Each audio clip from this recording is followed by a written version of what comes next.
दुनिया की सबसे बड़ी खबर इस वक्त अर्मेनिया मूल के लोगों का पलायन और कुर्दों पर बढ़ रहे हमले हैं। दोनों के घरों पर इस वक्त बड़ी बड़ी सेनाएं हमला कर रही हैं और संयुक्त राष्ट्र खामोश बैठा हुआ है, जबकि हजारों लोगों की जान इस वक्त खतरे में है। सबको नरसंहार का खौफ सता रहा है।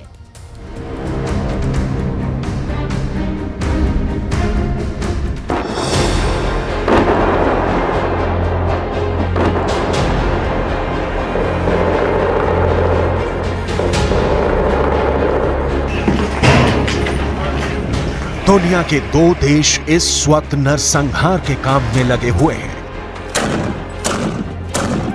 और दुनिया की दो कौमों पर इस वक्त दुनिया में सबसे ज्यादा सितम ढाया जा रहा है।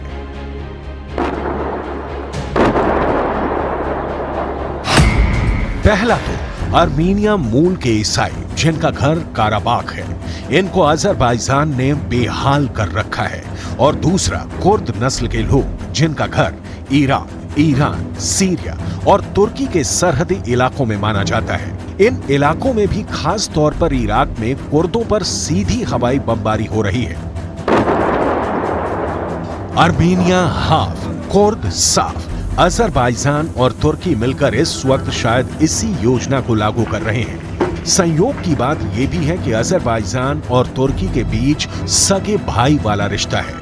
दोनों देशों के लोगों के बीच सांस्कृतिक साझेदारी का बहुत लंबा इतिहास रहा है और ज्यादातर दोनों ही देशों में तुर्क नस्ल के लोग हैं। तुर्की और कुर्द के साथ ही अर्मेनियाई मूल के ईसाइयों और अजरबैजान के मुसलमानों के बीच में संघर्ष के हालात बने हुए हैं। लेकिन नोट करने वाली बात यह है कि यह जंग धर्म या मजहब की नहीं है। यहां लड़ाई नस्लीय नफरत पर लड़ी जा रही है। तुर्की के चरमपंथी कुर्द अल्पसंख्यकों को अपने लिए खतरा मानते हैं। ज्यादातर कुर्दों का धर्म भी इस्लाम ही है और तुर्की भी एक मुस्लिम बहुल देश है, लेकिन तुर्क और कुर्द के बीच की जंग नस्लीय जंग बन चुकी है। कुर्दों के साथ समस्या यह है कि वो एक अलग देश चाहते हैं, लेकिन उनको इसके लिए 5 देश तोड़ने पड़ेंगे। पहला तुर्की, दूसरा इराक, तीसरा ईरान, चौथा सीरिया और पांचवां अर्मेनिया, क्योंकि इनके सरहदी इलाकों में ही कुर्दों के इलाके आते हैं। अब 5 देश तोड़कर कुर्दिस्तान का ख्वाब पूरा करना कोई हंसी खेल नहीं है, लेकिन कुर्द चरमपंथी इस ख्वाब को पूरा करने का सपना आज भी देख रहे हैं। और दूसरी तरफ तुर्की के राष्ट्रपति तैयब एर्दोआन एक इस्लामिक और नस्लीय चरमपंथी विचारधारा के नेता माने जाते हैं। जब एर्दोआन राष्ट्रपति बने तो इस घटना को दुनिया में उदारवादी तुर्कों के युग की समाप्ति के तौर पर देखा गया। पहले विश्व युद्ध के बाद मुस्तफा कमाल पाशा अतातुर्क ने एक सेकुलर तुर्की की नींव रखी थी, लेकिन एर्दोआन पर आरोप ये लगते हैं कि वो तुर्की को एक कट्टरपंथी इस्लामिक देश बनाने की दिशा में ले जा रहे हैं। ऐसे में एर्दोआन के चरमपंथी विचारों को इसलिए लोकप्रियता मिलती है क्योंकि करीब 100 सालों से कुचले जा रहे कुर्दों ने आखिरकार अपनी चरमपंथी सेनाएं स्थानीय स्तर पर तैयार कर ली हैं और ये बदला लेने के लिए तुर्की में भी हमले करती रही हैं। और यही वजह है कि एर्दोआन की कट्टरपंथी विचारधारा तुर्की में और फल फूल रही है। और अब तुर्की की संसद पर जो आतंकी हमला हुआ है, उसने एर्दोआन को कुर्दों के खिलाफ कार्रवाई का एक बड़ा मौका दे दिया है। और अब तक जो खबर आ रही है उसके मुताबिक तुर्की की पुलिस ने तुर्की के अंदर 64 इलाकों पर छापेमारी की है। तुर्की की पुलिस सिर्फ कुर्द लड़ाकों को ही गिरफ्तार नहीं कर रही है, बल्कि कुर्द लड़ाकों से संबंध रखने वाले लोगों को भी गिरफ्तार कर रही है। और अब तुर्की की सरकार 928 कुर्दों को गिरफ्तार कर चुकी है। ये सभी लोग कुर्दिस्तान वर्कर्स पार्टी के बताए जा रहे हैं, जो कि तुर्की के अंदर एक प्रतिबंधित पार्टी है। इन 928 में से बहुत सारे लोग ऐसे भी हैं जिनको कुर्दिस्तान वर्कर्स पार्टी की खुफिया टीम से जुड़ा बताया जा रहा है। बड़ी हैरानी की बात यह है कि तुर्की के मंत्री भी कह रहे हैं कि उनका लक्ष्य अधिक से अधिक संख्या में ज्यादा से ज्यादा संदिग्धों को गिरफ्तार करना है। ऐसे में बड़ा सवाल ये उठता है कि आखिर सबूतों के आधार पर गिरफ्तारी हो रही है या फिर नस्लीय आधार पर कुर्दों का उत्पीड़न करने के लिए गिरफ्तारियां की जा रही हैं।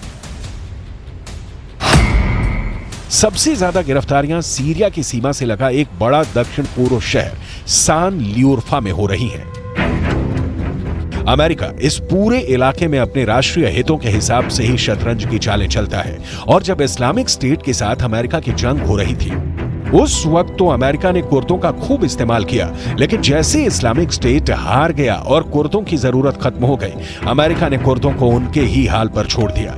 मजे की बात यह है कि तुर्की में प्रतिबंधित कुर्दिस्तान वर्कर्स पार्टी पर अमेरिका ने भी प्रतिबंध लगा रखा है और ये तुर्की से की गई सौदेबाजी का ही हिस्सा है।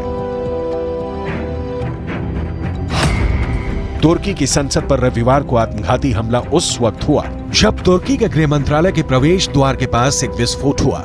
इस विस्फोट से कुछ घंटे पहले राष्ट्रपति रेसेप तैयब एर्दोगान संसद को संबोधित करने वाले थे।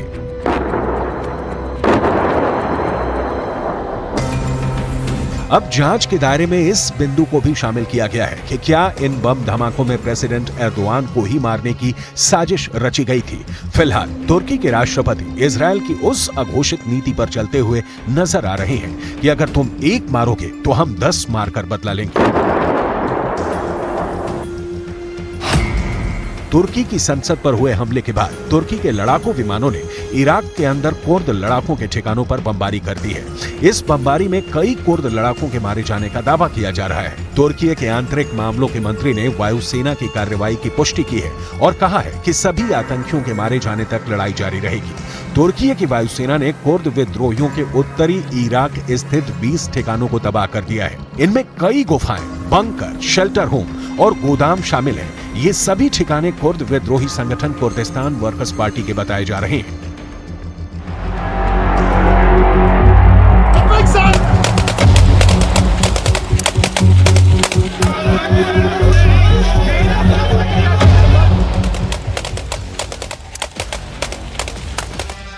दूसरी तरफ तुर्की के मित्र देश अजरबैजान ने आर्मेनिया मूल के ईसाइयों पर कहर ढाया हुआ है।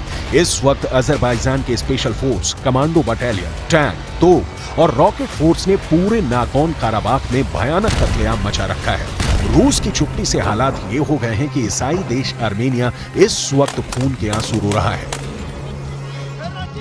Լեռնային Ղարաբաղի հայության ելքը Ադրբեջանի կողմից իրագործվող էթնիկ զտումների քաղաքականության արդյունքում շարունակվում է։ Վերլուծությունը ցույց է տալիս, որ առաջիկա օրերին Լեռնային Ղարաբաղում այլևս հայտ չի մնա։ Սա էթնիկ զտման եւ հայրենազրկման ուղղակի ակտ է։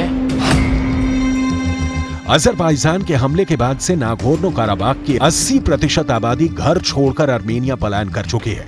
आर्मेनिया के प्रधानमंत्री निकोल पश्किन्यान के प्रेस सचिव नाजेली बगदासार्यान ने दावा किया कि नागोर्नो काराबाख से अब तक 1,417,000 लोग आर्मेनिया पहुंचे हैं। नागोर्नो काराबाख की आबादी लगभग 1,20,000 थी। अजरबैजान ने पिछले हफ्ते सैन्य हमले के बाद इस क्षेत्र पर कब्जा कर लिया था। पिछले एक हफ्ते के दौरान कुल 21,043 वाहन हकरी पुल को पार कर आर्मेनिया पहुंचे हैं, जिसमें ईसाई शरणार्थी भरे हुए हैं। ये पुल आर्मेनिया को नागोर्नो काराबाख से जोड़ता है। नागोर्नो काराबाख के ज्यादातर लोग अजरबैजान में नहीं रहना चाहते, इसलिए वो आर्मेनिया भाग रहे हैं। हालांकि अजरबैजान का कहना है कि वो नागोर्नो काराबाख में रहने वालों की सुरक्षा की गारंटी लेता है, लेकिन नागोर्नो काराबाख के ईसाइयों को रत्ती भर भी अजरबैजान पर भरोसा नहीं है।